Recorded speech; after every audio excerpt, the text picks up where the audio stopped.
আপনারা লাস্ট কিছুদিন ধরে দেখবেন যে সোশ্যাল মিডিয়ায় নেতাজি সুভাষচন্দ্র বসুকে নিয়ে বিভিন্ন কুরুচিকর মন্তব্য এবং তার বিভিন্ন এআই জেনারেটেড একদম আপত্তিকর ছবি পোস্ট করা হচ্ছে। এইখানে দেখতেই পাচ্ছেন যে হাতে বেরি পরিয়ে এই যে এই ধরনের পোস্ট, এবং এর থেকেও খারাপ খারাপ ছবি আমি দেখলাম যেটা আমি এখানে দেখাতে পারবো না এবং রুচিতে বাধছে।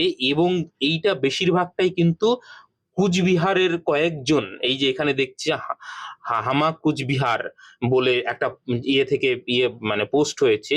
এবং নেতাজির নামে যারা কষ্ট পায় তারা বাংলার শত্রু। এবার বাংলা বলতে উনি কি বোঝাচ্ছেন আমি জানি না, কিন্তু আপনারা যে বাংলার শত্রু এইটুকু বোঝা যাচ্ছে, এই নিয়ে কোনো রকম কোনো সন্দেহ নেই। এবং কুচবিহারের মানুষকে আমি বলবো যে এর বিরুদ্ধে অবশ্যই কথা বলুন, এবং সেই সঙ্গে যারা এটা করছে তাদের কে যদি পাল্টাটা দেওয়া হয় না, বাংলার মানুষ তথা ভারতবর্ষের মানুষ, আপনি ভারতবর্ষের একজন রাষ্ট্রনেতাকে নিয়ে কুরুচিকর মন্তব্য করবেন, যা খুশি তাই ছবি পোস্ট করবেন আর আপনাকে মাফ করে দিতে হবে, এই ভুল ধারণায় থাকবেন না। হ্যাঁ, আপনি স্বাধীন দেশের স্বাধীন নাগরিক, আপনার বাক স্বাধীনতা রয়েছে, কিন্তু তার মানে এই নয় যে একজন রাষ্ট্রনেতাকে, যিনি ভারতবর্ষের স্বাধীনতার জন্য সর্বোচ্চ বলিদান দিয়েছেন সবকিছু ত্যাগ করে, তার প্রতি আপনি এই ধরনের অপমানসূচক শব্দ ব্যবহার করবেন, অপমানসূচক ছবি পোস্ট করবেন, আর এইটা বাঙালি সমাজ তথা ভারতবর্ষের মানুষ মেনে নেবে, এই ভুলটা কিন্তু করবেন না। এই পাল্টা যখন যাবে না তখন কিন্তু সামলাতে পারবেন না।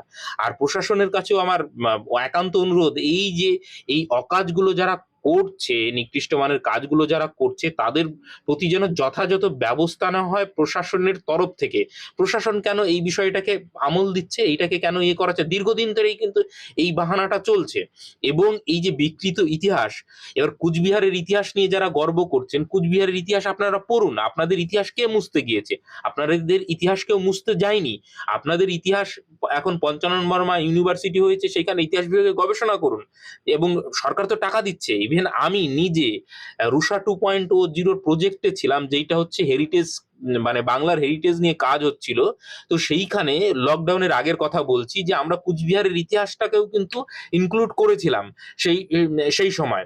এবং তারপরে আমাদের যাওয়ার কথাও ছিল, কিন্তু লকডাউনের কারণবশত সেইখানে আমাদের ফিল্ড ভিজিট হয়নি।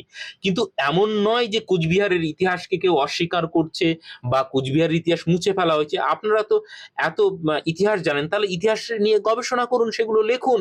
আপনাদের তো কেউ মানা করেনি। তার মানে এই নয়, এই অধিকার আপনাদের কেউ দেয়নি যে আপনি নেতাজিকে অপমান করবেন। বাংলা তথা ভারতবর্ষের মানে রাষ্ট্রনেতাকে আপনি অপমান করবেন, বাঙালি সন্তান হিসাবে আমাদেরকে সেটা মেনে নিতে হবে, এইটা কিন্তু কোনোদিনও নয়। এবং এই কুচবিহারের ইতিহাস নিয়ে যারা গর্ববোধ করছেন, কুচবিহারের ইতিহাস, কুচবিহার কতদিন স্বাধীন ছিল? আপনার কুচবিহারের ইতিহাস পড়ুন। কামরূপ ধ্বংস হওয়ার পর যখন কুচবিহার রাজ্যের প্রতিষ্ঠা হচ্ছে, তারপর পরেই দেখবেন যে আফগানদের ভয়ে এরা কিন্তু চলে যাচ্ছে মুঘলদের কোলে গিয়ে বসছে। তো এরা কোনোদিনও স্বাধীন ছিল না, ওইখানে মুঘলদের করদ রাজ্যে মানে পরিণত হয়েছিল। পরবর্তীকালে দেখবেন যে আবার যখন মুঘলরা ইয়ে হচ্ছে, তখন একটু মাথাচাড়া দিয়ে উঠছে। আবার যেই ব্রিটিশরা আসছে, ঠিক ব্রিটিশদের কোলে গিয়ে বসছে। এবং মহাবিদ্রোহের সময় আপনারা যদি দেখেন, এই যে প্রিন্সিলি স্টেট বা ইয়ে রাজ্যগুলো যেগুলো ছিল, সেগুলো টোটাল 1947 সালে 563টার মধ্যে ছোট বড়, তার মধ্যে বড় বড়র মধ্যে হায়দ্রাবাদ রয়েছে। জম্মু অ্যান্ড কাশ্মীরের ঘটনা আপনারা প্রত্যেকেই জানেন, রাজা হরি সিং এর ব্যাপার। তিনিও যখন ইন্ডিপেন্ডেন্ট অ্যাক্ট ইয়ে হয়, তখন এটা ঠিক হয়েছিল যে দেশীয় রাজ্যগুলো যে মানে যে কোনো একটা পাকিস্তান অথবা ভারতে যোগ দিতে পারবে, আবার স্বাধীনভাবে থাকতে পারবে। তো সেইখানে কিন্তু এই যে যার কথা ইনি বলছেন এইখানে, এই জগদীপেন্দ্র নারায়ণ রায়, ইনি কিন্তু Cooch Behar state merge agreement Bharat সরকারের সঙ্গে সাইন করেছিলেন। তো তোমাদের কাছ থেকে কেউ কেড়ে নেয়নি। এবং এই যে 563টা যে প্রিন্সিল স্টেট ছিল, সেগুলো একে একে সবটাই ভারতের সঙ্গে মার্চ করা মানে করা হয়েছে। তো সেইটা একটা প্রসেসের মধ্যে দিয়ে গেছে। এইখানে কিন্তু আপনাদের ইতিহাস যদি আপনারা তুলে ধরতে চান, সেটা অবশ্যই ধরতে পারেন, সেটা নিয়ে কোনো সমস্যা নেই। কিন্তু ভারতবর্ষের ইতিহাসের যদি দিকে মানে ব্রিটিশ পিরিয়ডের দিকে যদি তাকাই, এই ধরনের করদ রাজ্যগুলো যেগুলো হচ্ছে ব্রিটিশদের কোলে বসে অ্যাকচুয়ালি ভারতীয়দের সব থেকে বেশি শোষণ করেছিল। এরা জানতো যদি আমরা মানে ভারতীয় ডোমিনিয়নের সঙ্গে যদি না যাই, আমাদের পিঠের চামড়া একটাও থাকবে না। কারণ অত্যাচারের ক্ষেত্রে অ্যাকচুয়ালি ব্রিটিশরা তো বেসিক্যালি অত্যাচার কাদেরকে দিয়ে করাতো? এই দেশীয় রাজাদেরকে দিয়ে, তার জমিদারকে দিয়ে। ব্রিটিশরা সরাসরি কতটা এখানে এসে শাসন করেছে আপনারা ভালো করে ইতিহাস পড়ুন। সাঁওতাল বিদ্রোহের সময় কারা সাঁওতালদের মারছে? শুধুমাত্র ইংরেজরা মারছে না, ব্রিটিশদের সঙ্গে এই যে ভারতীয় দেশীয় রাজ্যের বিভিন্ন সহযোগী যে সমস্ত জমিদার, যারা লেঠেল বাহিনী দিত, যারা এই ইয়ে দিত, আপনারা জানেন মহাবিদ্রোহের সময়, মহাবিদ্রোহের দমনের সময় সেইখানেও কিন্তু বিভিন্ন দেশীয় রাজ্য ইংরেজদের সাহায্য করেছিল। এরাও তো এই দেশীয় রাজ্যের মধ্যে পড়ছে, এরাই এদের সৈন্য দিয়েই কিন্তু ভারতীয়দের মারা হয়েছিল। তো সেই ইতিহাস যদি খোলা হয় তখন তো আপনাদের মানে মুখোশ খুলে যাবে।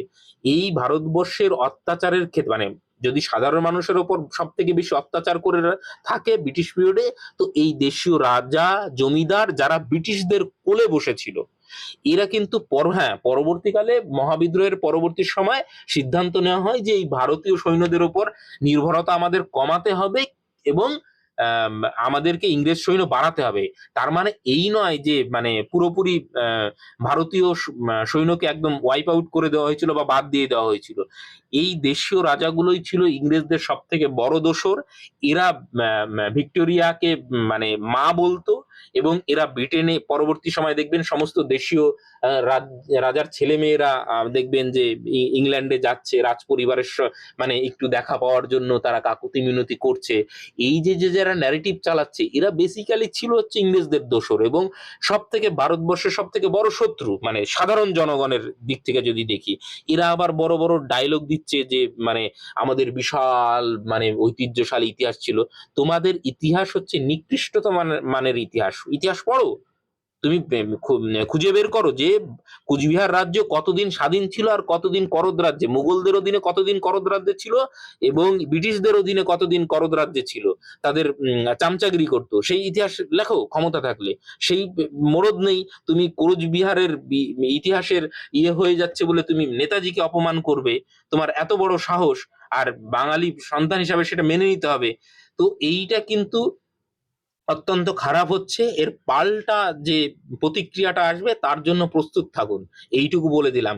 আর ওই এখন এসে আপনি ওই মানে রাজত্ব চালাবেন ভাবছেন, আপনি এখনো মহারাজা আছেন, আপনাদের রাজার মতন ট্রিট করা হবে।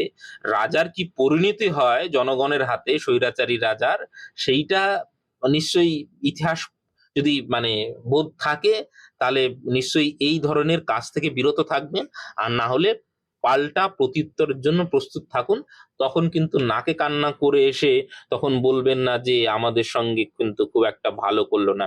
এই বাঙালির শত্রু বলছেন না, আপনারাই বাঙালির শত্রুতে পরিণত হবেন এরকম যদি প্রতিনিয়ত এই ধরনের জঘন্য কাজ করতে থাকেন, ঠিক আছে? আর আপনাদের এই কুচবিহারের ইতিহাস নিয়ে কোনো সমস্যা নেই, ইতিহাস লিখুন। ইতিহাস তো সত্য কথা বলে, ফ্যাক্ট যেটা বলছে সেইটার ওপর আপনারা জোর দিন যে কুচবিহারের ইতিহাস লিখুন। আপনারা আপনারা এই নর্থ বেঙ্গল ইউনিভার্সিটি রয়েছে, পঞ্চানন বর্মা ইউনিভার্সিটি রয়েছে, সেইখানকার গবেষকদের ফান্ডিং দিন। তারা কুচবিহারের ইতিহাস আবার পুনরায় যদি কিছু হারিয়ে গিয়ে থাকে সেটা পুনরুদ্ধার করা হোক, সেগুলো সংরক্ষিত করা হোক, সেটা নিয়ে কোনো সমস্যা নেই। কিন্তু এইসবের নামে আপনি নোংরামো করবেন, আপনি ভারতবর্ষের যারা স্বাধীনতা সংগ্রামের জীবন দিয়েছে তাদের আপনি গালমন্দ করবেন আর আপনাদের পুজো করতে হবে, এই প্রত্যাশা কিন্তু রাখবেন না। বাকিটা সময় আসলে বুঝতে পারবেন।